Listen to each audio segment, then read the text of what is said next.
Olá, queridos, tudo bem? Vamos aqui então para a nossa outra aula referente à divisão celular. Trabalhando já inicialmente mitose, agora trabalharemos meiose.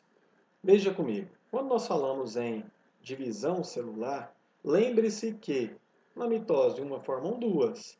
Agora, quando eu falo para vocês em meiose, nós temos aí no slide apresentado uma célula formando ao final quatro células. Nós dizemos que a célula mãe ela é uma célula com um número de cromossomos que obrigatoriamente será o dobro das células filhas, pois a divisão aqui ela é do tipo reducional. Sabemos então que esta divisão ela diminui o número de material genético pela metade. Algumas características importantes e marcantes sobre a meiose. Primeiro, o número de células. Nós teremos a formação de quatro células. Segundo, a ploidia dessas células. Note que as células filhas terão obrigatoriamente a metade da quantidade de cromossomos da célula mãe. Por isso, indicamos a meiose com a letra R de exclamação. Alguns autores, e aqui eu coloquei para vocês, para indicar que a meiose 1 já é o processo reducional. Lembre-se que a meiose então será dividida em duas partes, meiose 1, meiose 2. A segunda etapa, ela tem um número de cromossomos que se manterá constante nas últimas células, pois esses cromossomos estão duplicados e apenas serão separados as cromátides irmãs. Vamos lá. Olhamos aqui então que a meiose existe. Meiose 1, meiose 2. As fases, elas se mantêm como tal, apenas enumeradas como 1, no caso prófase, metáfase, anáfase, telófase, e 2, prófase 2, metáfase 2, anáfase 2, telófase 2. Porém, nós sabemos que a prófase 1 ela é subdividida em 5 subfases. Eu gosto de usar o termo lesipadidi. Le de leptóteno, zi de zigóteno, pá de paquíteno, di de diplóteno e o último de diacinese. Lembrou? Vamos lá? Lesipadidi.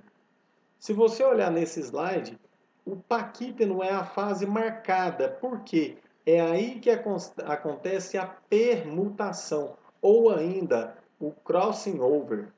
Nesse caso, nós teremos a troca entre fragmentos de cromossomos homólogos, aumentando muito a variabilidade genética. Quando nós falamos lá na genética, existe a formação, então, de que nós chamamos de cromossomos recombinantes, que tem uma constituição que não existia anteriormente. Tranquilo? Vamos lá então. Se você olhar aqui as 5 subfases, vamos abreviar isso, leptos, significa fino. Os cromossomos começam a se condensar, veja que aparecem pontos de condensação chamados cromômeros.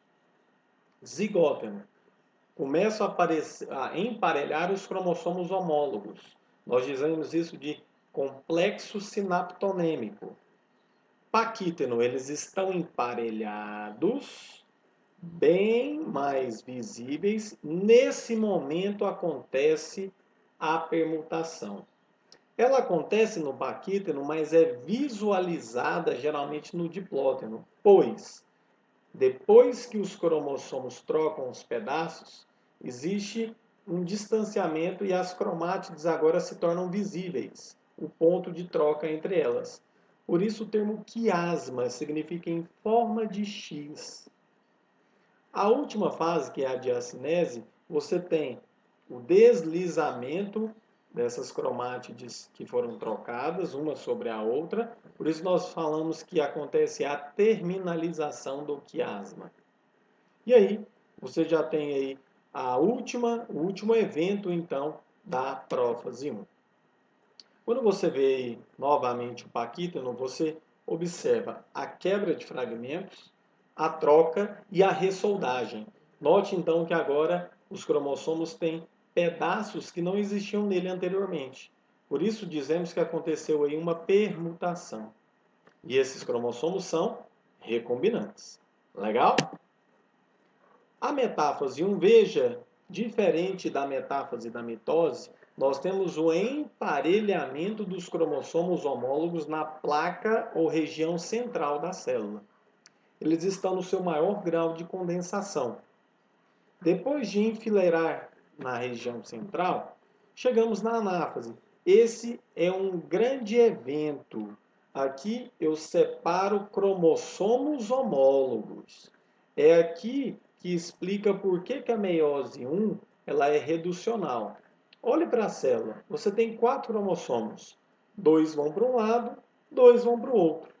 Ao final dessa primeira meiose, ou ao final dessa primeira etapa da divisão, você terá 2 células, cada uma com 2 cromossomos. Então, o número de cromossomos cai pela metade na meiose 1. Essa migração desses cromossomos acontece devido ao encurtamento das fibras do fuso. Chegamos na telófase 1. Cromossomos se descondensam, reaparecimento de nucleolos, formação dos núcleos, ou seja, cariocinese, e por último, citocinese. Quando você inicia a meiose 2, ela é muito semelhante à mitose. Cuidado, eu falei que ela é semelhante, não é uma mitose. Então você tem condensação dos cromossomos, duplicação dos centríolos e migração para polos opostos, desaparecimento do nucleolo e, por último, rompimento da carioteca. Na metáfase 2, veja que agora eu alinho os cromossomos na região central da célula, não são mais pares, porque esses pares foram divididos na meiose 1. Quando você olha agora a anáfase 2, e isso é algo muito cobrado em provas, a diferença da anáfase 1 para a anáfase 2. Na anáfase 1, separei cromossomos homólogos. Na anáfase 2, separei cromátides irmãs. Depois de separadas, elas são chamadas de cromossomos irmãos e eles são arrastados para os polos opostos. Chegamos na telófase 2. Descondensação cromossômica, reaparecimento do nucleolo, cariocinese e, por último, citocinese, que no caso de células animais sempre será do tipo centrípeta. Muitos podem perguntar, para que acontece meiose? Nós temos para a formação de gametas, temos em animais, tá? Nós sabemos que a meiose em animais é chamada gamética ou final. Formação de esporos nas plantas. Então, as plantas têm 2 fases ao longo da sua divisão, da sua reprodução, uma gametófito, outra esporófito.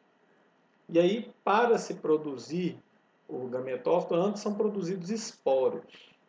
E por último, formação de esporos em fungos, que acontece logo após a formação do zigoto. Por isso a meiose em fungos é chamado de zigótica. Beleza? Temos então 3 finalidades. Pensando nos animais, para que nós temos a meiose em animais? Produção de gametas, ou seja, função reprodutiva. Quando você olha aí a figurinha, note que existe aí um cromossomo, duplicou seu material genético. Se ele for agora fazer uma divisão do tipo meiótica, ele primeiro separa os cromossomos homólogos, depois separa as cromátides irmãs. Isso é uma comparação em relação à meiose, à mitose. Enquanto a meiose é reducional, a mitose é equacional. Aí, mostrando para vocês o porquê da meiose ser reducional.